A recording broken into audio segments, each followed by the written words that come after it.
page number 41. So under this topic, you all can take down one question. This is describe Murray, a trading town in a pastoral zone. So the answer is divided into 4 subtopics. First paragraph itself is topic or the subtopic number 1, that is animal herders. So from this first part, we came to know that the royal capital of Murray flourished only after 2000 BCE. Now, when you look at the map, we can easily see that Murray is not only located in the southern plain of the area, but it also spreads from the upstream on the Euphrates, on the river Euphrates. Okay. Now, agriculture and animal rearing was carried out very closely. Means there were communities in the Murray kingdom who were both the farmers as well as the pastoralists. So because of this quality, there were some of the territories which were used for rearing of animals, okay, or pasturing, as well as for growing crops. Second subtopic is conflicts between animal herders and farmers. So what we came to know is that herders and farmers, they depend on each other. Now the herders, in order to survive, he have to exchange young animals, cheese, leather, meat in return for grain, metal tools, etc. from the farmers or from other people. And the farmer also needs manure, and he gets all this manure from the herders. But at the same time, there are some conflicts, and the conflict is because of the shepherd, or we can say the herder. Now what does the shepherd do? A shepherd takes his animals across a sown field, okay, and when this animal passes through the sown field, they used to destroy the crops or ruin the crops. Now herdmen or the herdsmen, they used to move from place to place. They are just like nomads, okay, and at times what they do is they target the village, like the villages or the settlers, they are basically farmers. So this herdsman, in order to feed their animals, they target this type of villages where crops are already grown, and they move on to these places with the animals. At times they even seize their stored goods, but the herdsman, or we can say the shepherd, they used to attack on this and keep it for them. And from their part, the settled group may deny pastoralists access to river and canal. The third paragraph has got the next subtopic, that is society and culture.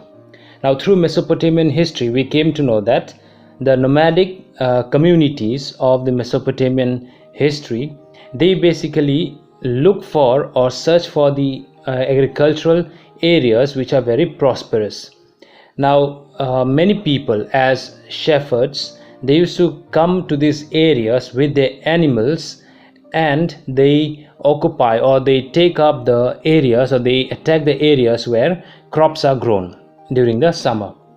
Some of the groups, they come into this area as herders, some come as harvest laborers or hired laborers, and as the time pass by, they become prosperous and they settle down here. Now some of them, they become so powerful that they start their own rule. Now some of the examples of this type of herders who became the next king were Akkadians, Amorites, Assyrians, and Aramaeans. Now when you talk about the king of Murray, they are actually they belong to this Amorites, okay, and these Amorites, they dress up very different than the local inhabitants of, or the original inhabitants of Murray. But the Amorites, or the ruler of Murray, has got respect, okay, for every god of Mesopotamia. He not only showed that he respected, but he also raised up a temple at Murray for the god of steppe, that is Dagon. Now After going through this history, we came to know that Mesopotamian society and culture was a very open culture to different people, and different types of culture was really welcomed here. The last subtopic is from this paragraph, and the topic is location of Murray. Now the Murray is located on the Euphrates, and it is the prime position for trade. And the trade which carried out here is basically on wood, copper, tin, oil, wine, and various other goods. And these goods were carried on boats along the Euphrates between the countries like Turkey, Syria, and Lebanon. And all these countries, they have to pass through Murray, and thus Murray became a center of trade, which prosper on trade.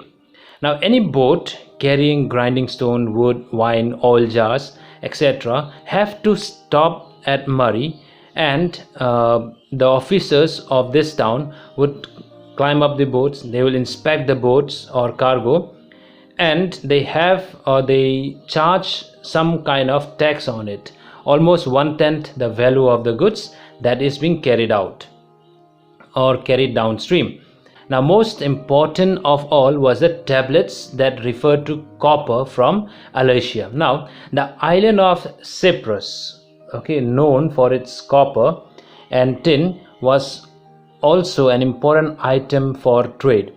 Now bronze became one of the main industrial material for tools and weapons, and this trade was of great importance for Murray. Thus we can say that the kingdom of Murray was not military strong, but it was exceptionally prosperous. Now page number 45. Cities in Mesopotamian culture. Under this you can take down one question. The question is, what does the Gilgamesh epic throw light upon? Describe. So from the second paragraph, we came to know that Mesopotamians valued city life. Means they respect, or they really took pride in their city. Now how we came to know about this thing? It is all because of the epic which was written by Gilgamesh, and he have written all this thing on 12 clay tablets. Now Gilgamesh is said to have ruled the city of Uruk after Enmerkar. He was a great hero who was respected and loved by people far and wide, but he went to a great shock when one of his friend died.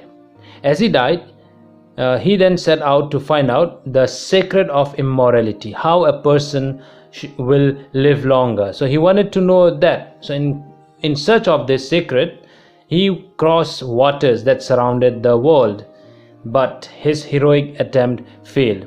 As he failed, he returned back to Uruk. There he tried to console himself by walking along the city wall back and forth. He then admired the foundation which was made out of the fired bricks that he had put into place. Here he is looking at the buildings that he has constructed, and he was really admiring it. And then he said that the long tale of heroism and endeavor can be known from these settlements or from the buildings. Now Gilgamesh, he does not want to say that even after his death his son will outlive him, but he wanted to take consolation in the city that he had, or his people had, built together. So that is all about cities in Mesopotamian culture. After cities in Mesopotamian culture, we are moving on to our new topic, that is legacy of writing. So for this you can take down a question, that is, what is the legacy of Mesopotamia to the world? So what are we going to study is that what do we got, or what we have got from the Mesopotamian writing style, or what they have given us after they have started to write. From this topic we will come to know that the scholarly tradition of timekeeping and mathematics was the greatest legacy of Mesopotamia to the world. So as we can see that some tablets were found, and which are dated around about 1800 BCE. Okay, so now these tablets are the tablets of multiplications and divisions, tables of square and square roots, and tables of compound interest. The value of square root of 2 given in them is slightly different from the real value of square root of 2. Then Mesopotamian had also divided the year into 12 months according to the revolution of the moon around the earth. Then they divided a month into 4 weeks, a day into 24 hours, and an hour into 60 minutes. This is one of their greatest contribution to the world. Mesopotamian people also noted the occurrence of solar and lunar eclipse. They also observed position of stars and constellations in the night sky and kept their records. None of these momentous Mesopotamian achievements would have been possible without writing and the urban institution of schools, where students read and copied earlier written tablets, and where some boys were trained to become not record keepers for the administration, but intellectuals who could build on the work of their predecessors. So with this, we came to the end of the chapter.